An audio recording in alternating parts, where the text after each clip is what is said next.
নমস্কার দর্শক বন্ধুরা, রেপ স্পোর্টস বাংলায় আপনাদের সবাইকে স্বাগত। আপনারা জানেন যে সদ্য সমাপ্ত এএফসি এশিয়ান কাপ কোয়ালিফিকেশনের যে ম্যাচটা ছিল বাংলাদেশের সঙ্গে, সেখানে ভারতীয় দলের পারফরমেন্স খুবই সাদামাটা ছিল এবং সেই নিয়েই আমরা কথা বলতে এই মুহূর্তে আছি প্রাক্তন I league Joyee Mohun Bagan coach এবং সন্তোষজয়ী বাংলা দলের কোচ সঞ্জয় সেনের সঙ্গে। সঞ্জয়দা, প্রথমেই আপনার জানো খেলাটা কেমন লাগলো? দেখো, খেলা একদম ভালো লাগেনি এবং সাদাকে সাদা বলাটা ভালো, কারণ ভারতীয় দল খেলছে এবং আমরা উন্মুখ হয়েছিলাম, আমি শুধু নয় সারা ভারতবর্ষী যারা ফুটবলকে ফলো করে, যে আমরা একটা ভালো কিছু করব। দেখো, র্যাঙ্কিং এগুলোর মধ্যে যদি আমি র্যাঙ্কিং নিয়ে কথা বলি, এগুলো নিয়ে অনেক রকম চর্চা হতে পারে যে ভালো মন্দ কীভাবে কী হয়। তো র্যাঙ্কিং নিয়ে একটা এরমভাবে হয় না। আমরা যদি র্যাঙ্কিং দেখি, অনেক পেছিয়ে বাংলাদেশ, কিন্তু বাংলাদেশ তাদের প্রস্তুতি এবং আমাদের প্রস্তুতি যদি দেখি, বাংলাদেশ তারা অনেক বেশি প্রিপেয়ার্ড হয়ে এসছে এবং আমরা একটা দল, আমি প্রথম থেকে যে খেলাটা ফার্স্ট সেকেন্ড থেকে যদি দেখি, আমার মনে হয়েছে ভারতবর্ষ চাপে একটা ছন্ন ছাড়া, কারোর সাথে কারোর মিল নেই। এটা কখন হয়? এটা একটা খেপ খেলার যদি দল করা হয়, যে একটা খেলায় একে এই পাড়া থেকে ওই পাড়া থেকে তুলে নিয়ে এলাম, কিন্তু ভারতবর্ষ তো মোটামুটি 7 দিন খেলেছে এবং এই খেলোয়াড়গুলো কিন্তু বিভিন্ন ক্যাম্পে কাউকে না কারোর সাথে খেলছে। তো তাদেরকে অতি সাদামাটা লেগেছে এবং যে ক্রিয়েটিভিটি যেটাকে বলে, বিশেষ করে যদি ফার্স্ট হাফে আমরা দেখি 4টে পাস একসাথে খেলতে দেখিনি। তো এইটা কেন হবে এবং এইটা নিয়ে ভাবার ব্যাপার আছে এবং কারা ভাবতে যাদের হবে তারা কতটা সিরিয়াস আমার ধারণা নেই, কিন্তু যদি ফুটবল খেলাটাকে বিচার করা যায়, খুবই খারাপ। ভাগ্য ভালো যে হারতে হয়নি এবং ক্রিয়েটিভিটি বা চান্সেস ক্রিয়েশন যদি দেখা যায়, যে সেই অর্থে সেরকমভাবে কোনো চান্স ক্রিয়েট হয়নি।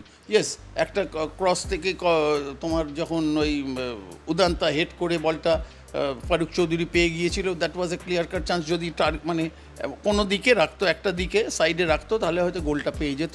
এছাড়া কিন্তু এবং আর একটা বল যখন লিস্টান কোলাসও ক্রস করেছিল, সুনীল ছেত্রী যতক্ষণ মাঠে ছিল একটা হেড করেছে। এবং রিগার্ডিং সুনীল ছেত্রীকে নিয়ে বলতে হবে, সুনীল ছেত্রীকে ছোট করার অধিকার আমার নেই। মানে সুনীল ছেত্রীর মতো ভারতবর্ষের খেলোয়াড় খুব কম এসেছে, সেটাও একটা ভিন্ন ব্যাপার। কিন্তু কোচ কিভাবে একটা এইরকম একটা সিদ্ধান্ত নেয়, এটা আমাদের আশ্চর্য লেগেছে। কারণ সুনীল একটা, তার পক্ষে অন্তত যে খেলাটা হলো এবং যার পারফরমেন্সটা দিল ভারতীয় দল, সুনীলের পক্ষে এটা খুব মানে ভালো নয়। আমার খুব খারাপ লাগছিল যে ও যখন ড্রেসিং রুমে ওর ছবিটা দেখছিলাম, ওর মুখের ছবিটা দেখছিলাম, ওটা আমাকে খুব ব্যথা দিচ্ছিল। কারণ আমার মনে হয় না কোনো হয়তো একটা ভুল সিদ্ধান্ত নিয়ে ফেলেছে এবং কাউকে বাঁচাতে গিয়ে হয়তো এটা করেছে। কারণ ম্যালিনো মার্কোয়েজ তাকে একটা সুনীল ছেত্রীর মতো খেলোয়াড়কে ডাকছে বাংলাদেশের যে বৈতরণীটাকে পার করে দেওয়ার জন্য, এবং বাংলাদেশটাকে তো হারাতে পারলো না। তাহলে এখন কি উনি করবেন, সেটাই আমাদের দেখার বিষয় এবং এটা ভাবতে হবে, এআইএফএফ অফিসিয়ালদের ভাবতে হবে। এই ফুটবল খেলতে বিদেশি কোচের প্রয়োজন হয় না, এটুকু আমি বলতে পারি। সঞ্জয়দা, উনি মানোলো মার্কোয়েজ কিন্তু ম্যাচ শেষে দায়ী করেছেন ফুটবলারদের, মানে যদিও এটা করা উচিত as a coach, he should back his players, সেটাই আমরা সমস্ত জায়গায় দেখি, কিন্তু সরাসরি বলেছে এটা একটা অতীব হতশ্রী পারফরমেন্স এবং তার সঙ্গেও স্কেডিউলিংকে দায়ী করেছে। আপনি প্রিপারেশনের কথা বললেন, বাংলাদেশ যেখানে নিজেদের ন্যাশনাল লিগকে থামিয়ে ক্যাম্প করেছে, সৌদি আরবে গিয়ে একটা প্রিপারেটরি ক্যাম্প করে, সেখানে ইন্ডিয়ান টিম মাত্র 7 দিনের একটা ব্যবধানে তড়িঘড়ি একটা, আপনি যেটা বললেন, একটা অ্যাসেম্বল করিয়ে একটা নামিয়ে দেওয়া, মানে কোথাও গিয়ে তো একটা পরিকল্পনার অভাব পরিষ্কার চোখে পড়েছে। তাহলে উনি দায়িত্ব নিলেন কেন? সব তো জেনেই করেছেন যে আইএসএল একটা টুর্নামেন্ট চলছে, আই লিগ চলছে, সেইভাবে 1 মাস 1.5 মাসের জন্য কখনোই হয়নি। আমরা যদি অতীত দিকে তাকাই, এশিয়ান গেমস যখন 82-তে আমাদের দেশে হয়েছিল, পিকে ব্যানার্জি এবং অরুণ ঘোষ যখন ছিলেন, আমরা তখন ফুটবল খেলছি। 82 সালে আমি রেল এফসিতে খেলি, তখন দেখেছি দীর্ঘমেয়াদী একটা হয়েছিল। তখন আমাদের দেশের ন্যাশনাল লিগ, আই লিগ এইসব ছিল না। তো এখন যে শিডিউল আমাদের ভারতবর্ষে, সেখানে বেশি দিনের ক্যাম্প হয় না এবং উনি জানেন সেটা। উনি জেনে কি করে দায়িত্বটা নিলেন? কারণ উনি তো একটা ক্লাব কোচিংও করেন। তাহলে উনি ওনার ক্লাবকে কেন বললেন না যে না, আমরা এই খেলাগুলো না খেলে আমাদের করতে হবে? এই রকমভাবে দোষই কাউকে দেয়া যায় না। যেটা দিতে হবে, যেটা বলতে হবে, প্লেয়ারদের দায়বদ্ধতাটা নিশ্চয়ই, উনি যেটা বলেছেন, আমি প্লেয়ারদেরকে কীভাবে ক্রিটিসাইজ করেছেন আমি জানি না, উনি যেটা বলেছেন যে এটা হতশ্রী পারফরমেন্স, আমারও লজ্জা লাগছে এরকম একটা টাইপের কথা উনি বলেছেন। ভালো খেলতে গেলে কি করতে হয় সেটা প্রয়োজন নিয়ে ওনার স্টেপ নেওয়া উচিত, এবং ওনাকে ভাবতে হবে যে আমি এখন কি করব, আমি ক্লাব কোচিংও করব, দেশের হয়ে কোচিং করব, এইভাবে তো চলতে পারে না। এইভাবেই কিন্তু গোজা মিল দিয়ে যদি এইভাবে চলে, এইরকম হতশ্রী চেহারা আমরা আগামী দিনেও দেখতে পাবো। এখন হয়তো উনি স্বপ্ন দেখাবেন যে পরের ম্যাচগুলোর জন্য উনি অলরেডি হয়তো বলে ফেলেছেন যে থাইল্যান্ডে নাকি উনি কোচিং করতে ক্যাম্প করতে যাবেন। খুব ভালো, খুব ভালো, থাইল্যান্ডে ক্যাম্পটা করে এসে ভালো কিছু রেজাল্ট করুক, আমরা সেটা অধিক আগ্রহ নিয়ে বসে থাকবো, দেখব ভারতবর্ষ অন্তত ভালো ফুটবল খেলছে। সঞ্জয়দা, আরও একটা বিষয় নিয়ে এই ম্যাচটা একটা হাইপ উঠেছিল যে বাংলাদেশ যেভাবে বাংলাদেশ অরিজিন ইংল্যান্ডের প্লেয়ার হামজা চৌধুরীকে খেলালো, সেখানে অবশ্যই আমরা জানি যে ভারত সরকার, কেন্দ্রীয় সরকারের যে আইন নিয়ম, তাতে কিন্তু খেলানো যাবে না, কিন্তু তা সত্ত্বেও আপনার কি কোথাও মনে হয় যে একটা সদিচ্ছার অভাব, if there is a will there is a way, একটা কথাই আছে, সেখানে আপনার মনে হয় না যে এত তো প্লেয়ার আছে, ইয়ান ধান্দা থেকে মাইকেল চোপড়া, তারপরে আপনার এই আইএসএলেই খেলছে রয় উইলিয়ামস থেকে রয় কৃষ্ণা, এই কোথাও একটা সদিচ্ছা থাকলে, এই যে বারবারই যতবারই বলা হয়েছে ততবারই কিন্তু দেখানো হয়েছে যে কেন্দ্রীয় সরকারের আইন। দেখো, এইগুলো বাংলাদেশের পক্ষে যেটা সম্ভব সেটা ভারতের পক্ষে হয়তো সম্ভব না। বাংলাদেশ একটা ছোটো দেশ, তাদের ফরেন পলিসি থেকে শুরু করে আমাদের দেশের এইভাবে মেলানো যায় না।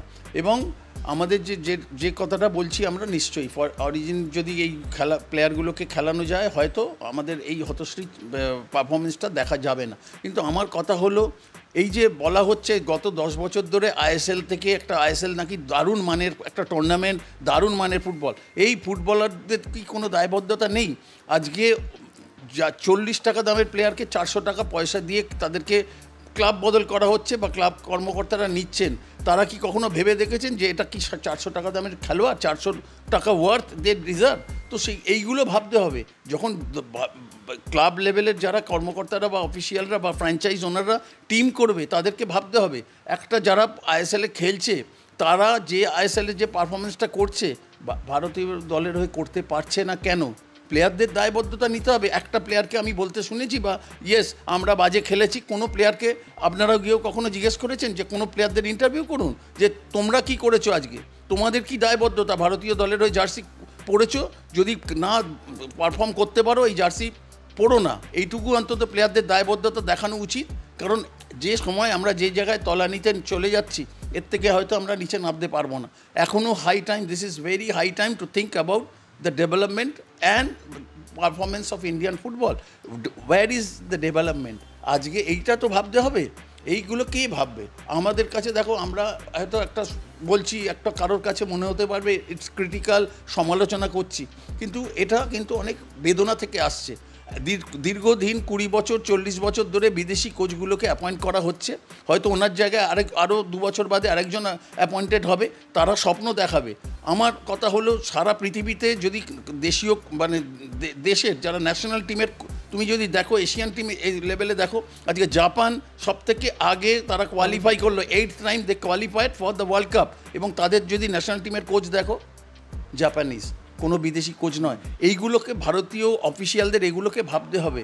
অনেক হয়েছে বিদেশি কোচ, ভারতীয় কোচেদের দিয়ে দেখারও এর থেকে বাজে পারফরমেন্স হয়তো ভারতীয়দের কোচের দায়িত্বে থাকলে করবে না, এটুকু আমি অ্যাসিউরেন্স 100% জোর গলায় বলতে পারি। সঞ্জয়দা, ভারতের নেক্সট ম্যাচ হচ্ছে 10ই জুন, মানে what is the way out? আপনি যেটা অনেকগুলো কারণ আপনি সুন্দরভাবে বিশ্লেষণ করলেন, কিন্তু এখন পথটা কি সামনে? এই 10ই জুন নেক্সট ম্যাচ, তো অবশ্যই যেটা আমরা শুনেছি যে থাইল্যান্ডে একটা ক্যাম্প হবে, কিন্তু সেই তো একটা জগা খিচুড়ি মার্কা একটা টিম করে অ্যাসেম্বল করে, যেখানে বাংলাদেশ একটা 17 বছরের প্লেয়ারকে খেলালো, একটা 17 বছর প্লেয়ারকে ডেবিউ করলো, সেখানে ইন্ডিয়ান টিম সেই সুনীল ছেত্রী, যেটা মানে what is the way out? এটা তো আমরা ক্রমশ পিছিয়ে যাচ্ছি। দেখো, যিনি দায়িত্ব নিয়েছেন, তিনি যদি এখনও সুনীল ছেত্রীর ওপর ভর করে ভারতীয় দলকে নিয়ে ভাবেন, সেটা তার ভাবনার ব্যাপার। কিন্তু কেউ দেখে শেখে, কেউ ঠকে শেখে। আজকে তো এইটা ঠকে শেখা হলো। এই ঠকে কিভাবে শেখে? কারণ জুন মাসের যেটা কথা বলছো, আমাদের তখন আইএসএল আই লিগ হয়ে যাবে, পর্যাপ্ত সময় পাবে। উনি কিভাবে প্ল্যান প্রোগ্রাম সাজান, কত দিনের প্রোগ্রাম নিয়ে আজকে যদি থাইল্যান্ডে যান বা মালয়েশিয়া যান বা সিঙ্গাপুরে যান, যেখানে উনি যেতে পারেন ওনার চয়েস মতো, উনি এশিয়ান লেভেলে কোন টিমের সাথে ফ্রেন্ডলি খেললে উপকৃত হয়। আজকে আমরা মালদ্বীপের সাথে 3-0 গোলে জিতে বাংলাদেশের সাথে খেলতে গেছি, এর কি কি ইউটিলিটি আছে, এর উদ্দেশ্যটা কি? একটা মালদ্বীপ একটা সেকেন্ড ডিভিশন আই লিগ টিমের থেকেও অতি জঘন্য টিম, তাদের সাথে আমরা ফ্রেন্ডলি খেলে আজকে প্রস্তুত হচ্ছি বাংলাদেশের সাথে খেলার জন্য। এবং আমরা যদি দেখি যে বাংলাদেশ ঠিক আছে ম্যাক্সিমাম টাইম আমরা জিতেছি, তো কেন আমরা তাদের কাছে জিততে পারবো না? এটার দায় নিতে হবে পুরোপুরি কোচকে এবং খেলোয়াড়দের দায়বদ্ধতাটা আরও বেশি করে দেখাতে হবে। দেখো, কোচেদেরকে দোষারোপ সবসময় করা যায়, আমরা সবসময় কোচেদের করি, কিন্তু দায়বদ্ধতাটা খেলোয়াড়দের নিতে হবে। সঞ্জয় দা, এই প্রসঙ্গে আরও একটা প্রশ্ন আপনাকে করছি যে is there any positive from the game against Bangladesh match থেকে যদি কোনো পজিটিভ থেকে থাকে সেটা কি? দেখো, ওই ম্যাচটায় কোনো পজিটিভিটি বলে কিছু আমার চোখে পড়েনি। কোনো একটা যে ভালো কিছু বলবো সেটা না। ইয়েস, শুভাশিসকে ভালো লেগেছে। আজকে বরিস আমাদের আন্ডার-17 ওয়ার্ল্ড কাপ যখন খেলেছিল প্রমিসিং ছিল, এবং বরিস প্রথম খেললো আজকে ভারতীয় দলের হয়ে, এবং কখনো মনে হয়নি যে বরিস প্রথম খেলছে। ভালো লেগেছে, কারণ ওর তো খুব অ্যাটাকিং টাইপের প্লেয়ার এবং গতি আছে, এইগুলো পজিটিভ লেগেছে। তোমার লিস্টন কোলাসো একটা থ্রেট, যতটুকুন যদি ভারতীয় ফুটবলের প্লাস পয়েন্ট দেখি, লিস্টন কোলাসোর পারফরমেন্সটাকে তুলনামূলকভাবে মন্দের মধ্যে ভালো, এছাড়া খুব একটা বলার মতো কিছু নয়। এবং এখন আমাদের কি, দেখো সত্যি কথা বলতে কি, আমার কাছেও কোনো আনসার নেই বা কিভাবে কি করা যায়। আমার কথা হলো, যদি জুন মাসে খেলা হয়, এই যে আইএসএল আই লিগের পরে পর্যাপ্ত সময় পাবে, এবং ইনজুরি প্লেয়ারদের যে এত ইনজুরিজ কেন হচ্ছে সেটাও ভাবার ব্যাপার আছে। কারণ আমি তো আর দীর্ঘদিন ক্যাম্প করিনি, কয়েকটা দিনের ক্যাম্প করেছি, সেখানে ইনজিওর্ড হয়েছে বা খেলতে খেলতে ইনজিওর্ড হয়েছে, এই জিনিসগুলোকে ভাবনার ব্যাপার আছে। এবং তুমি যদি প্লেয়ার সিলেক্ট করতে হয়, যে আজকে তুমি যদি দেখো উদান্ত সিং স্কোয়াডেই ছিল না, কিন্তু হঠাৎ করে যেহেতু ব্র্যান্ডন ইনজুরি হলো, তো এইটা এক্সপোজ করে দেয় যে মানে একটা একটা ম্যাচ খেলতে গেলে যে পরিকল্পনার দরকার, সেই পরিকল্পনাটা একদম নেকেড হয়ে গেছে, যে কোনো পরিকল্পনাই ছিল না, কোচের কাছে কোনো প্ল্যান বি বলে কোনো বস্তু ছিল না। কারণ এরকমভাবে ওনার মতো করে উনি তার, যেহেতু আমার দলে খেলছে, এই ছেলেটা হয়তো ভালো হতে পারে, কিন্তু সেই জায়গায় তুমি যদি আরও কিছু ছেলে যারা আইএসএলে দুর্দান্তভাবে ভালো খেলেছে, তাদের কথা ওনার মনে পড়েনি। হঠাৎ করে ঠিক আছে উদান্তাকে আমি নিয়েছি রিপ্লেসমেন্ট, কিন্তু প্রথম থেকে উদান্তাকে নামিয়ে দিয়ে কী ফল হতে পারে সেটাই প্রমাণ করে দিয়েছে ফুটবলের এটা। কিন্তু আমার মনে হয় ওনাকে, কোচকে অনেক বেশি ভাবনা চিন্তা করতে হবে, কারণ ওনার কাছে যথেষ্ট সময় আছে। জুন মাসে যে ম্যাচটা খেলবে তার আগে অনেকটা যথেষ্ট সময় আছে, কারণ ইতিমধ্যে তোমার সুপার কাপ এবং আইএসএল বা আই লিগ শেষ হয়ে যাবে। এখন দেখার বিষয় কতটা কিভাবে ভারতীয় দল ঘুরে দাঁড়াতে পারে। এবং আমাদের নিশ্চয়ই, আমরা ফুটবলের সাথে জড়িত, আমাদের একটা ব্যথা বেদনা সবসময় কাজ করে, এবং এই ব্যথা বেদনা থেকেই কিন্তু এই প্রতিক্রিয়াটা আমি তোমার কাছে দিচ্ছি বা তোমাদের কাছে দিচ্ছি। এটা সকলে মিলে, এটা কাউকে একা না হলে সকলে মিলে একটা চেষ্টা করতে হবে, যাতে আমরা ভালোভাবে আগামী দিনে ভালো কিছু করতে পারি ফুটবলে। এটা আমাদেরকে ভাবতে হবে, এটা একার পক্ষে ব্যাপার না, এটা সম্মিলিতভাবে ব্যাপার। এবং পরিকল্পনা যেটা বলছো, পরিকল্পনার যে অভাব, এটা বাংলাদেশ ম্যাচে প্রকট হয়েছে। আশা করব সামনের ম্যাচগুলোতে হয়তো এই রকম দুর্দশা আর দেখতে হবে না আমাদের।